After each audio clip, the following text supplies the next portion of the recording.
oração do Pai Nosso. E é sobre a oração do Pai Nosso que nós vamos refrescar um pouquinho a nossa memória, porque eu sei que todos sabem o Pai Nosso de cor. É ou não é? Ainda agora há pouco, o irmão Eliseu pediu para levantar a mão, ninguém levantou. E eu fiquei feliz da vida, porque ele falou assim: se você não pecou, levanta a mão. Aí todo mundo considerou que pecou. Mas agora eu vou fazer outra vez aquele teste. Se você sabe a oração do Pai Nosso de cor, levanta a mão. Oh, quase todo mundo sabe. Não, todo mundo sabe, todo mundo. Que bom, que maravilha. Então, mas agora, hoje, a gente às vezes ora o Pai Nosso e sabe de cor, mas alguns detalhes da oração é que vão precisar ser influenciar a nossa vida. Então, nós vamos apreciar um pouco a intimidade do homem quando ora. A oração é uma conversa franca do homem com Deus. A oração é um exercício espiritual entre você e Deus. E eu gostei desse cântico do Quarteto Gileade. A oração é a chave da vitória. Esse quarteto, para quem não se lembra, ele esteve aqui no aniversário da igreja há pouco tempo ali. Se orar não fosse necessitado, não fosse necessário, Jesus não tinha investido tanto tempo na oração. E Jesus orava, Jesus ia ao templo, e Jesus, plenamente santo, ele orava. O profeta Elias orou, o profeta Eliseu orou, Davi orava, Salomão orou. Em determinado momento da sua oração, a glória do Senhor encheu o templo. Olha, a glória do Senhor encheu o templo, mas a glória de Deus pode encher o nosso coração em determinado momento da oração. Talvez você ainda não tenha chegado a esse sentimento agradável, satisfação muita da sua alma com Deus, mas há momento da oração que a glória de Deus enche o nosso espírito, o nosso coração, a nossa mente, assim como encheu o templo com a oração de Salomão. Orar é um tempo especial do devoto com Deus, é um tempo de comunhão, é um desfrute espiritual, é um momento que você conversa com aquela pessoa que você ama. Aliás, eu estou entendendo que você ama a Deus. Às vezes eu gosto de apreciar os jovens que namoram, né? Uma paixão um pelo outro, não é? E a gente precisa ter paixão por Deus, sentimento profundo de felicidade com Ele. Orar é um desfrute espiritual. O homem pequeno e vulnerável, sem uma questão grandiosa na sua vida, sem fama às vezes, mas diante de Deus, ele está diante de um Deus grande e todo-poderoso. Quando ele ora, ele está diante do Deus grande e todo-poderoso. Então nós vamos apreciar um pouquinho hoje a oração e primeiro veremos alguns detalhes de uma oração que Moisés fez. Antes de chegarmos na oração do Pai Nosso, que é a nossa proposta hoje, vamos olhar alguns detalhes de uma oração que Moisés fez quando ele tinha a grande responsabilidade, porque às vezes Deus coloca uma responsabilidade na sua vida e você vai ter que resolver. Se ele colocar, correr não vai ser bom. Resolver, sim, mas para resolver você precisa da sua graça divina, da sua bênção, do seu amor, do seu cuidado, da sua ajuda. E Êxodo 33, de 12 a 15, Moisés tem uma responsabilidade e ele fala assim: Deus, vai comigo. Veja aí. Disse Moisés ao Senhor: tu me dizes, faze subir este povo, porém, não me deixes saber a quem hás de enviar comigo. Às vezes a gente precisa de, quando tem uma responsabilidade que Deus nos concede, a gente precisa de companheiros. Moisés está aqui clamando por companheiros. faz-me subir este povo, porém não me deste saber a quem hás de enviar comigo. Contudo, disseste, conheço-te pelo teu nome. Oh, que maravilha! Quando Deus conhece a mim e a você pelo nosso nome, e quando Deus tem uma tarefa para nós, e quando nós temos a sabedoria divina de pedir a Ele o companheiro para ajudar na tarefa. Conheço-te pelo teu nome, também achaste graça aos meus olhos. Precisamos disso. Agora, pois, se achei graça aos teus olhos, rogo-te que me faças saber, neste momento, o teu caminho. Neste momento. Agora. Tem coisas que a gente fica postergando, não é isso?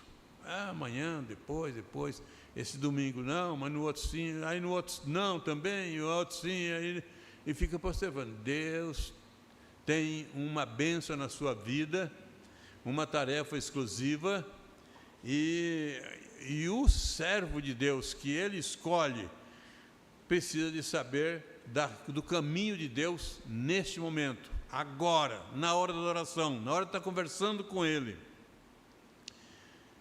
Respondeu-lhe, a minha presença irá contigo e eu te darei descanso. Qual é o companheiro que Moisés estava pedindo? Ele estava pedindo um companheiro assim como eu e você. E Deus falou assim, eu vou com você. Ah, meus irmãos, quando isso acontece, é muito bom. Quando Deus vai conosco, todos os entraves ali ficam superados. Então, lhe disse Moisés, se a tua presença não vai comigo, não nos faça subir deste lugar. É interessante que Moisés tem uma perspectiva da graça divina, do poder de Deus, de uma maneira confiável. Ele está diante de uma tarefa, conduzir o povo. Ele pergunta quem vai comigo, Deus fala, eu irei com você. Esse é o grande ministério, a grande chave da oração, é saber que Deus está indo conosco. E então, ele fala assim, olha, se você não for comigo, Deus, não me faça sair daqui. Você tem uma tarefa, eu tenho uma tarefa, vamos rogar a Deus que nos dê a companhia, e a principal companhia no caminho de Deus é a sua presença. Os outros são ajudantes daqui, mas quando Deus ajuda você e a mim, nós seremos aqueles vencedores e temos a chave da vitória. A oração às vezes surge em busca de uma sabedoria para executar o serviço que Deus coloca em nossas mãos. Foi isso que Moisés fez. Moisés recebeu a ordem de conduzir o povo e ele tem agora a noção de que precisa de ajuda. Então eu quero fazer, neste texto de Êxodo, eu quero fazer 3 considerações nesse diálogo, nessa fala de Moisés orando a Deus e Deus falando com Moisés, esse intercâmbio divino do homem com Deus, com o homem a quem ele escolhe para executar tarefas. Neste caso aqui, Deus tomou a iniciativa de falar assim, eu te conheço pelo teu nome. A conversa tem um início da parte de Deus. E geralmente, de acordo com o apóstolo Paulo, nós somos, antes de Cristo na nossa vida, a gente é como um morto. Ele vos deu vida, estando vós mortos os vossos delitos e pecados. Então Deus dá a vida e dá o serviço, dá a tarefa, dá a incumbência de resolver algumas questões que são de Deus, mas o homem é que tem que fazer. Então, nesse primeiro diálogo de Moisés com Deus, Deus toma a iniciativa e fala, eu te conheço pelo teu nome. Mas aí daí Deus roga que o faça conhecer o caminho. Às vezes a gente conhece Deus, mas não conhece o caminho. E precisamos de conhecer o caminho. E depois, então, tem a promessa, a minha presença irá contigo e eu te darei descanso. Esse é o grande mistério, a grande chave da oração. Quando nós temos Deus falando ao nosso coração, a minha presença irá contigo. Moisés orou e recebeu a promessa, e a minha presença irá contigo, e eu te darei descanso. Agora vamos para o que Jesus ensina sobre oração nessa oração do Pai Nosso. Jesus ensinou aos seus discípulos a orarem. Deu um excelente modelo de oração. Na oração do Pai Nosso, Jesus instrui os seus discípulos. A oração deve ser endereçada a Deus. Ela tem um endereço, Deus. Na oração, em primeiro lugar, Deus recebe a oração. E na oração, em segundo lugar, a intenção de Deus sobre as questões terreais. Você tem uma interação, você ora. Jesus ensinou, Pai Nosso que está no céu, você se chega a Deus. Depois, Deus tem esse interagir dele com esse homem pedinte, com esse devoto. O adorador roga a Deus, primeiro ele adora, depois ele roga. Vamos ler o texto de Mateus 6, de 9 a 18. Eu queria convidar a igreja a se colocar em pé, em reverência a essa sublime oração que Jesus ensina para os seus discípulos. E vamos fazer juntos ler juntos esse texto?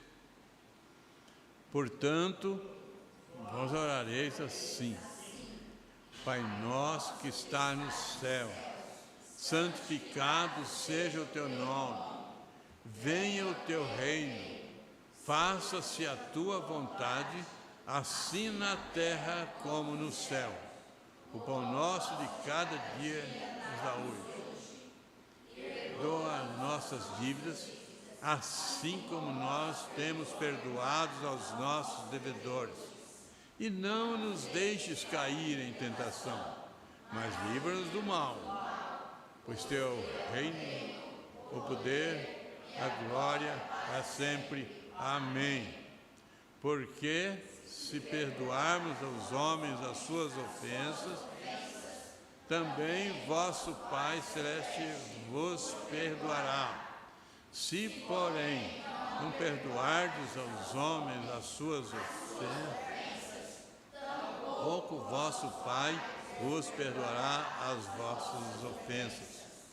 Quando jejuardes, não vos noteis contristados como os hipócritas, porque desfiguram o rosto com o fim de parecer não jejuam. Em verdade vos digo que eles já receberam a recompensa. Tu, porém, quando jejuares, unge a cabeça e lava o rosto, com o fim de não parecer aos homens que jejuas, e sim ao teu Pai em secreto. O teu Pai que vem em secreto te recompensará. Deus abençoe. Poder sentar.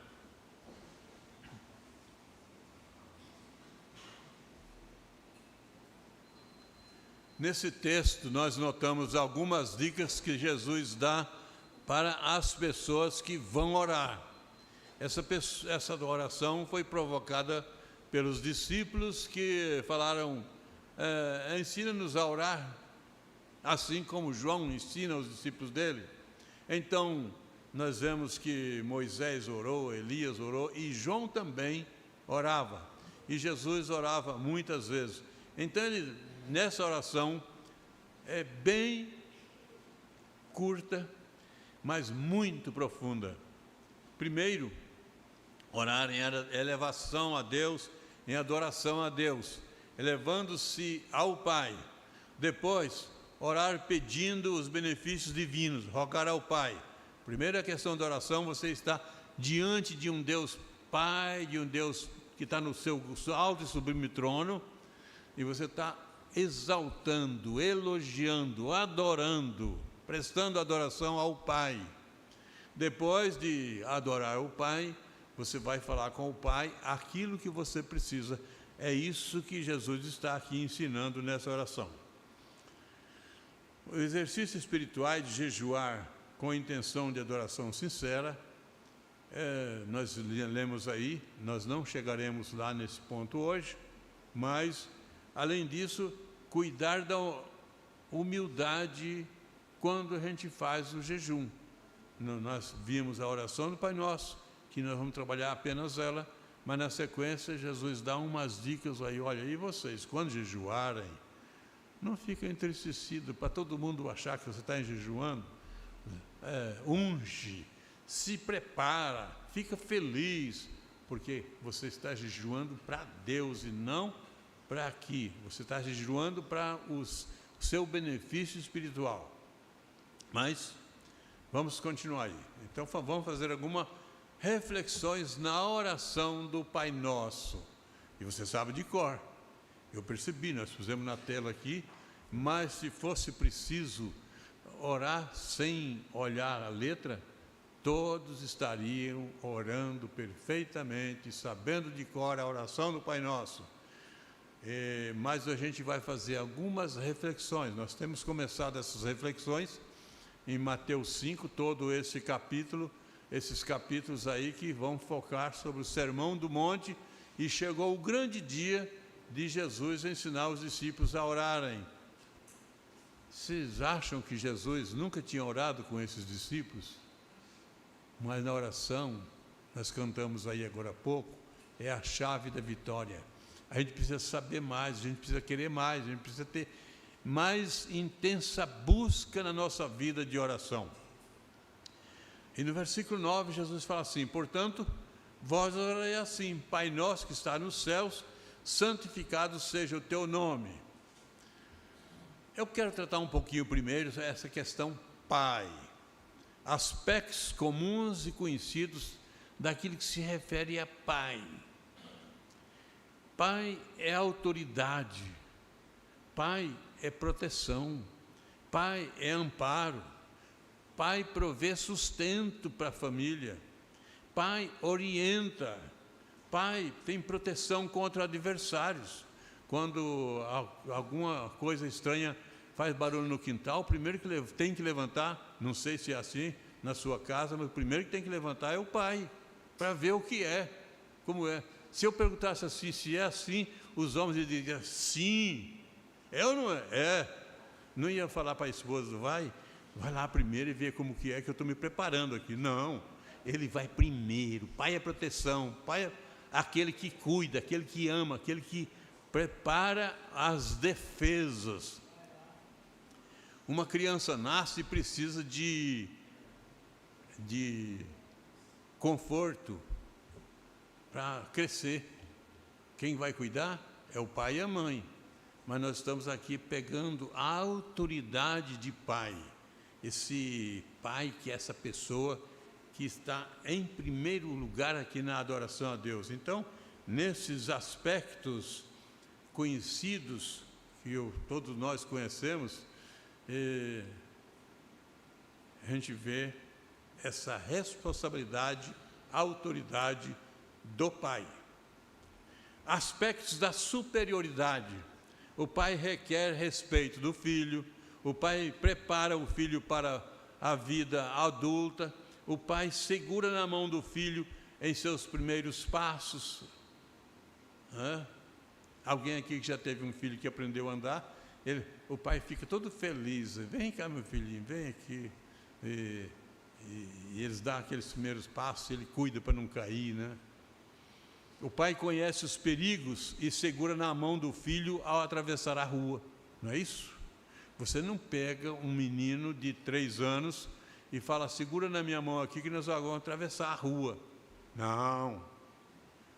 Se ele vira um balão rodando ali, ele larga da sua mão e sai correndo e vai atrás do balão e às vezes pode acidentar.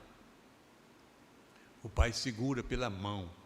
Se for preciso de fazer uma ultrapassagem na rua meio rápida, ele está garantindo a vida do filho. Jesus fala, Pai. Você ora, Pai. Jesus disse quando o filho pai pede, Jesus em certo momento disse que quando o filho pede um pão, o pai não dá pedra. E vocês conhecem esse texto. O pai vai dar pão, porque pai é pai. Mesmo que a pedra seja parecida com pão, o filho vai receber o pão e não a pedra, por causa que o pai é pai. Resumindo, o pai precisa ser essa pessoa que protege, ajuda, orienta, caminha junto com o filho sempre. Não é porque o filho casou e mudou para longe que ele deixa de ser filho. Ele continua sendo pai. De vez em quando ele vai ligar para você e falar assim, olha, eu quero uma dica e uma orientação. Às vezes não, né? Mas às vezes sim, né? Pai é aquele que senta na mesa com o filho e bate um papo. Olha, o meu dia hoje foi assim.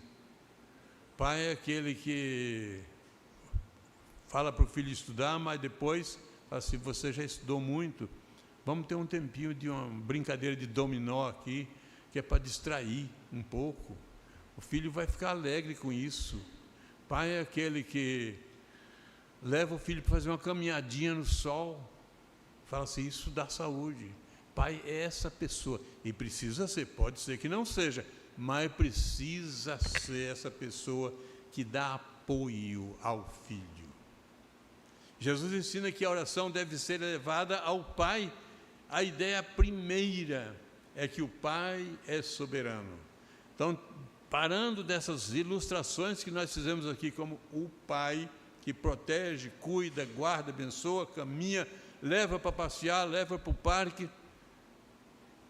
Agora, Jesus fala assim, vocês têm que considerar que no céu tem um Pai, e esse Pai é superior, Ele é soberano, Ele faz não com limitações como vocês que são pais por aqui, são limitados. A nossa ajuda, o nosso cuidado muitas vezes é limitado. Mas a ideia primeira é que o Pai é soberano, o Deus. Agora passamos para a figura do Deus Pai soberano, amoroso, cuidador de todas as pessoas. Ele tem a sua soberania. E Jesus fala assim, vocês quando orarem, digam, Pai, você está debaixo de uma autoridade do céu. E toda oração deve ser elevada ao Pai. Daí entram, nesse momento que você começa a orar, entra a adoração, louvor, petição, confissão, súplica, intercessão, gratidão. Tudo isso você vai colocar diante do Pai, você está dizendo ao Pai, Pai nosso que está no céu. Entretanto, nessa sua adoração, Jesus ensina que que o devoto se apresente ao Pai em adoração. Você vai orar, o teu Pai é soberano, então você presta a Ele a adoração logo no início da sua oração. Outro detalhe, ele fala assim, Pai nosso. A pergunta é, quem é filho de Deus para que possa chamá-lo de Pai? Se você é filho de Deus, você pode chamá-lo de Pai. Se você não é filho de Deus, você vai falar assim, o paizão lá de cima, aquele que é todo poderoso. Você não vai ter a coragem, a condição de falar Pai Nosso, porque você não é filho de Deus. João 1, 10 a 13, nos diz e nos informa quem é que está incluído nessa relação de filho de Deus. E veja aí João 1, de 10 a 13.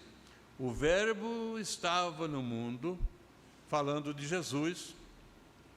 O mundo foi feito por intermédio dele, falando de Jesus, mas o mundo não o conheceu, falando de Jesus, o mundo não conheceu Jesus. Veio para que era seu, Jesus veio para os hebreus, e os hebreus rejeitaram. Os seus não receberam, mas, olha que maravilha, a todos quantos receberam, deu-lhes o poder de serem feitos filhos de Deus, a saber, os que creem no seu nome. Então, se você crê no nome de Jesus Cristo, confessou Jesus Cristo como Senhor e Salvador da sua vida, tornou-se filho de Deus. É claro que tem uns trâmites aí, mas não é isso que nós estamos vendo hoje. Mas se você creu em Jesus Cristo como seu Salvador, você tornou-se filho de Deus. Então esse filho de Deus vai orar: Pai nosso, meu Pai que está no céu. Tem muita gente orando, mas sem a convicção, sem a conexão com Deus. Ora, quem aceita ser servo de Cristo torna-se filho de Deus. Esse diz Pai Nosso. E ao final dessa mensagem, eu vou te fazer duas perguntas. No final da mensagem, eu vou fazer: você já é servo de Cristo? É uma pergunta. A outra: você já é filho de Deus? No final da mensagem. Se você ainda não tem a sabedoria de se entender como filho de Deus, no decorrer da mensagem, você pode preparar o seu coração e também a resposta. Não é preciso responder, mas se quiser responder, pode. Pai nosso que está no céu, uma referência ao alto e sublime trono de Deus, que lá do seu alto e sublime trono, Ele olha, Ele administra tudo, administra a minha vida e a sua vida, e abençoa a minha vida e abençoa a sua vida, e Ele toma desse alto e sublime trono as suas decisões sobre abençoar aqueles que são filhos e deixar os outros, igual o salmista diz, que vai, porque não se chegaram a Deus, Deus deixou que andassem na teimosia do seu coração. Mas faz um apelo: abre bem a tua boca que eu te encherei. O salmista faz isso. Então, se você é filho de Deus, pode abrir a boca que Deus vai encher, não vai deixar passar falta. Então, desse alto e sublime trono, Deus toma todas as suas decisões de bênçãos ou de punições às pessoas deste mundo. A oração continua e fala assim: santificado seja o teu nome. Deus é totalmente outro, Ele é outro. Ele não se compara conosco, Ele é o soberano, Ele não tem outro que seja igual a Ele. Isaías fala que Deus não dá a sua glória a outro, Ele é totalmente santo. Seu nome deve ser honrado pelos seus filhos. Seja feito, santificado seja o teu nome. Nada de tomar o seu santo nome em vão, sem sentido de adoração. Nada de piadas com o nome de Deus. Se você já contou muita piada com o nome de Deus, pode pedir perdão que está em tempo, que você está vivo. Está vivo, mas corta. Não faça mais isso. O nome de Deus deve ser santificado, deve ser honrado. O nome de Deus deve ser honrado e reverenciado por todos os seus filhos. E no Pentateuco nós encontramos lá a informação que Deus não terá por inocente quem tomar o seu santo nome em vão. Mas, santificado seja o teu nome, venha o teu reino. Então, nesta oração, eu estou orando ao Pai, eu estou falando que eu tenho que honrar o Pai. Quando eu falo santificado seja o teu nome, o nome de Deus é santo, mas eu tenho que tratá-lo com honra, eu preciso honrá-lo. Mas ele fala assim: venha o teu reino. Então analisemos dois aspectos do reino de Deus. Em nosso tempo, nesse tempo da nossa vivência, nesse tempo que está passado e no tempo futuro, até o dia da volta de Cristo, é uma espécie de um reino que nós estamos pedindo que se manifeste. E o reino de Deus é manifestado onde quer que seja adorado e seguido. O reino de Deus está sendo manifestado aqui hoje, agora. Venha o teu reino, seja isso que nós estamos pedindo, que o reino de Deus seja manifesto, e está manifesto para nós. O reino de Deus é grande e absoluto, entretanto, algumas pessoas se manifestam como adoradores. Mas o outro aspecto do reino de Deus, quando eu falo assim, venha o teu reino, é em tempo a se instalar, é um tempo futuro, é um tempo que vai acontecer, é o último dia, é o tempo da chamada final. O reino virá e será pleno com a volta de Cristo. Daí para frente, nada mais de oposição à vontade de Deus. Mas seja feita a tua vontade, assim na terra como no céu. A oração continua. Seja feita a tua vontade, assim na terra como no céu. Você já prestou atenção nessa parte da oração, que a vontade de Deus devia ser feita aqui na terra, como acontece lá no céu? O devoto precisa buscar a plena santificação em sua vida. Deve ser obediente a Deus em todos os aspectos. No céu, a vontade de Deus é realizada sem problema, sem interrupção, sem objeção, sem guerra. No céu, a vontade de Deus é pericorética. Deus Pai, Deus Filho e Deus Espírito Santo não divergem nas ideias. O que for colocado na mesa das decisões vai dar sempre na votação 3-0. A vontade de Deus ali é completa, é sincronizada, é um ajuste perfeito na Trindade Santa. E quando nós pecamos aqui na terra, entristecemos a vontade de Deus. No céu, a vontade de Deus é perfeita. Na terra, o pecado impede que essa vontade de Deus seja perfeita, porque quando eu peco, eu estou fazendo alguma coisa contra a vontade de Deus. Mas, até esse ponto, nós vimos Jesus ensinando a oração, olhando para o Pai, exaltando o Pai e dizendo que o Pai merece honra. Mas daqui para frente a oração está referente às questões nossas, está certo que relacionadas com Deus, mas ao nosso favor.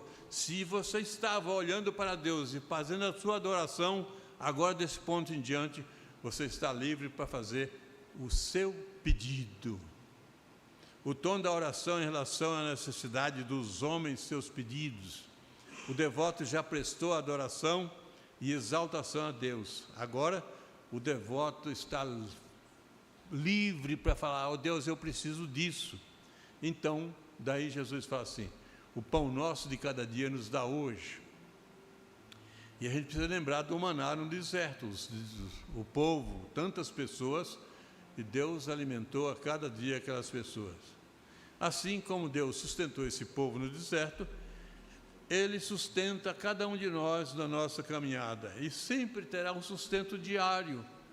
E eu tenho visto isso, eu já estou com uma porção de anos vividos, graças dele, nunca passei fome, sempre tive, e eu vejo que vocês, pelo semblante, também não passaram. É que Deus está provendo todo dia o pão nosso de cada dia. Naquela época que Jesus está ensinando essa oração, o salário era diário. Talvez hoje ele falasse assim, o pão nosso mensal, que a gente recebe por mês. Mas o que importa é que você sempre vai ter a condição de receber de Deus o presente da alimentação. Depois ele fala assim, perdoa as nossas dívidas assim como nós perdoamos os nossos devedores. Se na primeira parte da oração tinha um assim, seja feita a tua vontade, assim na terra como no céu, agora tem a questão nossa. perdoa as nossas dívidas assim como perdoamos os nossos devedores. Aqui precisa de uma conexão. E essa conexão, muitas pessoas estão bloqueando esta conexão. Esse assim não está sendo entendido por muitas pessoas. Talvez seja o requisito mais difícil que Jesus está ensinando nessa oração. Essa parte que depende de nós. Eu recebo o perdão de Deus depois que eu perdoo aquele que me ofendeu. Mas se eu não perdoar aquele que me ofendeu, a conexão que vem de Deus chega aqui perto e para. E aí a gente fica vulnerável, numa situação complicada, sujeito a não ter a morada no céu. E o ponto é, se eu desejo perdão divino, eu preciso perdoar aquele que me ofendeu. Daí eu vejo algumas atitudes, dobrar-se diante de Deus em confissão de pecado, solicitando perdão. Atitude número 2, desmontar o egoísmo instalado no coração. Que egoísmo é esse? Tem gente que fala assim, não, eu perdoo o indivíduo, mas ele passa por aquela rua, eu passo por esse. Não perdoou. Esse egoísmo, essa vaidade, não, eu perdoei, já o perdoei. Não perdoou, não se engane, diante de Deus não dá para se enganar, porque falta a conexão. E se o céu perdoou e vai mudar de rua, não perdoou ainda. Atitude número 3, depois disso, o homem está preparado para receber o perdão divino. Depois que ele ofereceu o perdão, ele está preparado. O perdão divino é bloqueado na ofensa não perdoada. Sem o perdão divino, o homem fica sem um ingresso válido para a entrada no céu. Mas a oração continua. Não nos deixes cair em tentação. As tentações aparecem.